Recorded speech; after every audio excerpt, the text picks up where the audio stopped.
নমস্কার বন্ধুরা, আমি শিপ্রা ইংল্যান্ড থেকে বলছি। বিলেতি বঙ্গিনীর একটি ব্লগে আপনাদের সবাইকে স্বাগত। একজনের বাড়ি থেকে দিয়ে গেল এই আলু, পুরো লাল লাল আলু, মাই গড। আর এটা ওদের নিজের ক্ষেতের। আগে আমি দেখিয়েছিলাম যে এরকম ক্ষেত থেকে পাঠায় ওরা, সেই। আর তার সাথে এই যে দেখুন কত ধনেপাতা, পুরো ধনেপাতা। আর এই দিকটায় যে ছোট ছোট এখানটা লাউগুলো এরকম হয়, বড় বড় লাউও হয়, বাট এগুলো সব ছোট ছোট লাউ এরকম। আর ধনেপাতা একদম পুরো দেখি গন্ধ তো পুরো একদম মমা করছে। Yes, nice smell, right? দারুণ।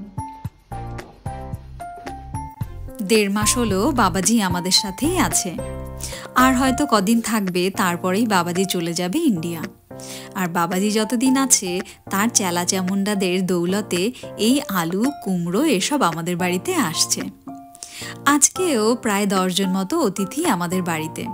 এত সুন্দর আলু দেখে আমার শাশুড়ি বলল, একটু আলু বিরিয়ানি বানিয়ে ফেল। আর আমিও সেই মতো শুরু হয়ে গেছি।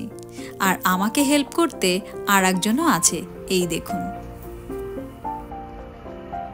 ভীরা বিরিয়ানির ভাত বানিয়ে নিচ্ছে জিরে, তেজপাতা, এলাইচি আর লবঙ্গ দিয়ে। ভীরাকে আমি বারবার মানা করছি যে কিচেনে আসতে হবে না। কে কার মানা শোনে? চলে এসছে আমাকে হেল্প করার জন্য। আর আমি একটু আলুগুলো সেদ্ধ করে নিয়েছি হালকা, তারপর ভেজে তুলে নিলাম। আর এখন বানাচ্ছি পেঁয়াজের বারিস্তা। কে বোঝাবে এদের বলুন যে আমরা বাঙালি, আরসালানের 1 প্লেট বিরিয়ানি সেটাও আমাদের কম পড়ে। আর এখন আমি বানাচ্ছি 10 জনের জন্য বিরিয়ানি, সেটা হয়তো 2 প্লেট হবে। এরা খাই এত কম, তো আর কি করা যাবে?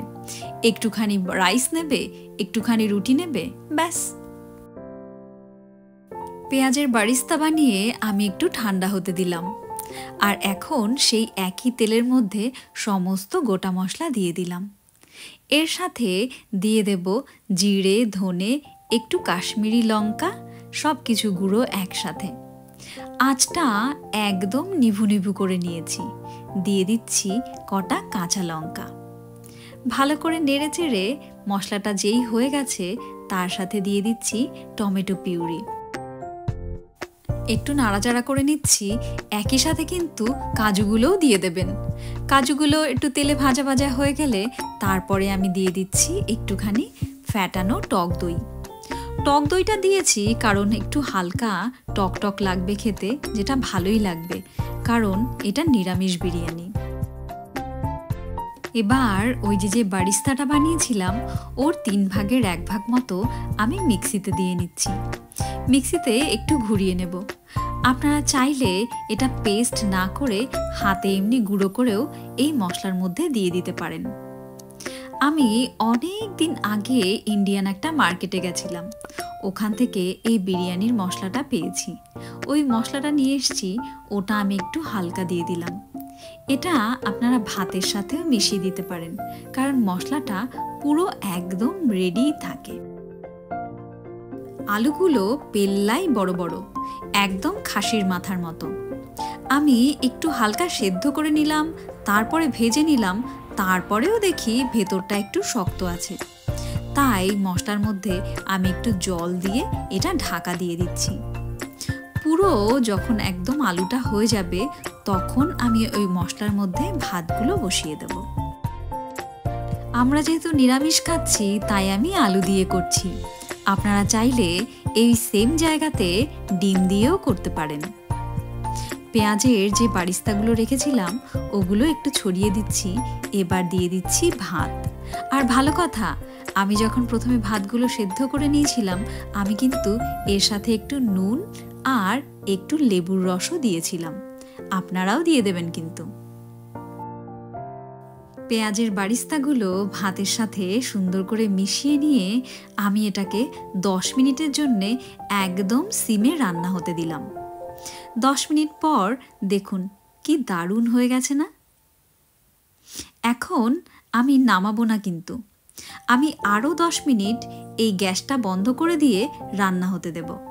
আর 10 মিনিট পর এই দেখুন, এক গাদা ঘি দিয়ে দিয়েছি আর আমার বিরিয়ানি। এত সুন্দর ঝলমলে রোদ্দুরের একটা দিন, বাইরে না বেরোলে হয়? এই তো কয়েকটা দিন, তারপর আবার জেকে সেই কনকনে ঠান্ডা আর বৃষ্টির দিনগুলো আসছে বলে যে কদিন রোদ্দুর আছে একটু বাইরে ঘোরাফেরা করে নিই। দেখুন, আপনাদেরকে পার্কটা সুন্দর করে দেখাই।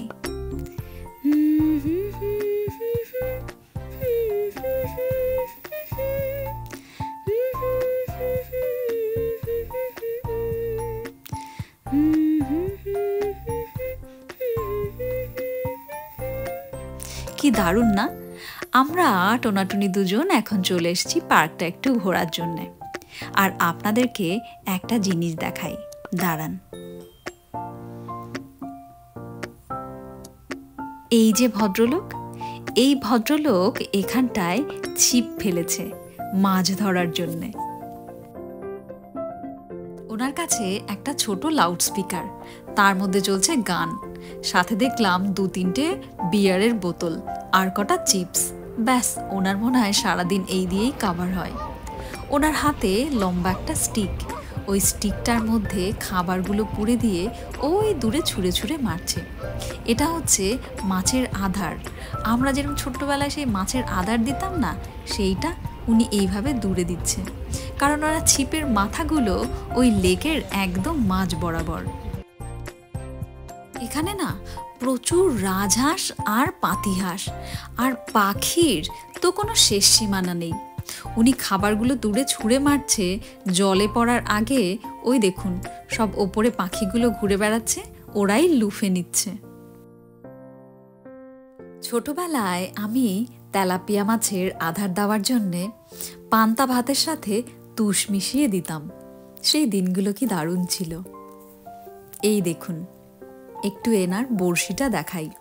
এটাই হচ্ছে বড়শি, 3টে বড়শি, একটা মাঝ বরাবর, একটা ডান দিকে আর একটা বাদিকে, 3 দিকে চলে গেছে। 2 ঘন্টার বেশি আমরা এখানটায় বসে আছি। আমি বরকে বলেছি মাছ না দেখে আমি বাড়ি যাব না, মাছ দেখব তারপর বাড়ি যাব। আমার বর অগত্যা ওই ভদ্রলোককে জিজ্ঞেস করলো, আচ্ছা মাছ ধরতে কতটা টাইম লাগবে? উনি বলল, কখনো তো 2-4 ঘন্টায় হয়ে যায়, কখনো কখনো 7-8 দিন সময় লাগে।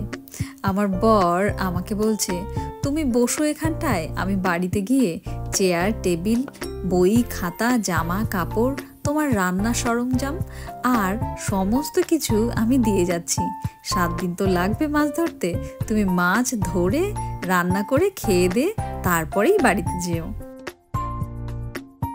আমি শুধু হাসলাম। আচ্ছা, গ্রামে কি এখনো সেই আগের মতো সব কিছু আছে? মানে আমি যখন ছোট ছিলাম, পুকুর কিন্তু যারই হোক না, মাছ কিন্তু পুরো পাড়ার লোকের হতো। তারপরে আমরা ছোট্টবেলায় ছিপ নিয়ে মাছ ধরতে যেতাম, আর তেলাপিয়া, লাইলন টেক্কা যাই পেতাম, পুঁটি মাছ স্পেশালি ছোট ছোট, সেগুলো যাই পেতাম সব কিন্তু বাড়িতে নিয়ে চলে আসতাম। পুকুরের মালিক কোনোদিনই কিছু বলতো না, যেমন আমরা যেতাম দীপিকাদের পুকুরে মাছ ধরতে। এখনো কি গ্রামে ওরমই আছে? সবাই মানে সবার জিনিস সবার জন্য? এখানে কিন্তু এরকম হয় না। এখানে মাছ ধরতে পয়সা লাগে না, কিন্তু মাছ ধরে সেটা দেখে আবার ছেড়ে দিতে হয়। মানে মজা করার জন্য মাছ ধরা যেতে পারে, কিন্তু সেটা বাড়িতে গিয়ে কষিয়ে রান্না করে খাওয়া যাবে না। চলুন বাড়ির দিকে হাঁটা লাগাই, দেখা যাক রাস্তায় অন্য কিছু দেখা যায় কিনা।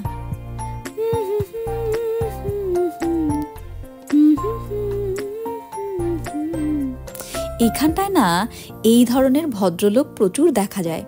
আপনাদেরকে দেখাচ্ছি। এই ভদ্রলোকদের সাথে আজকে একটু আলাপ জমাবো, দেখা যাক ওনারা কি বলে। এই যে এইখানটাতেই আছেন ওনারা, এই দেখুন, এই যে। এই তোদের ডিম কোথায় রে? ডিম কোথায় পারিস তোরা? একটা ডিম দে।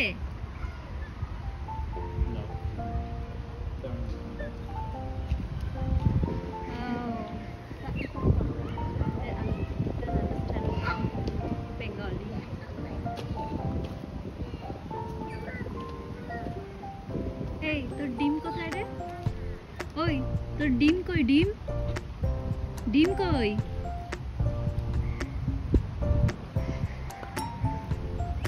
না।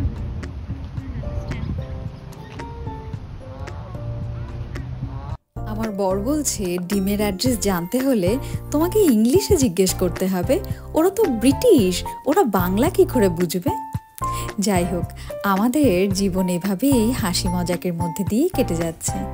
আপনাদের জীবনও নিশ্চয়ই সুন্দরভাবে কেটে যাচ্ছে। ভগবানের কাছে প্রার্থনা আমরা যে কদিন বাঁচি যেন সুস্থ স্বাভাবিকভাবে বাঁচি। আর বিলেতি বঙ্গিনীর ব্লগগুলো আপনাদেরকে কেমন লাগছে আমাকে জানাতে কিন্তু একদম ভুলবেন না। আমার চ্যানেলটা ভালো লাগলে একটু সাবস্ক্রাইব করে নেবেন আর শেয়ার করবেন একটু ফ্যামিলির সাথে। লাইক, শেয়ার আর কমেন্ট কিন্তু মাস্ট। নেক্সট একটি ব্লগে আবার দেখা হয়ে যাবে। ততদিন ভালো থাকবেন, সুস্থ থাকবেন, পরিবারের সবাইকে সুস্থ রাখবেন। Tata, bye bye.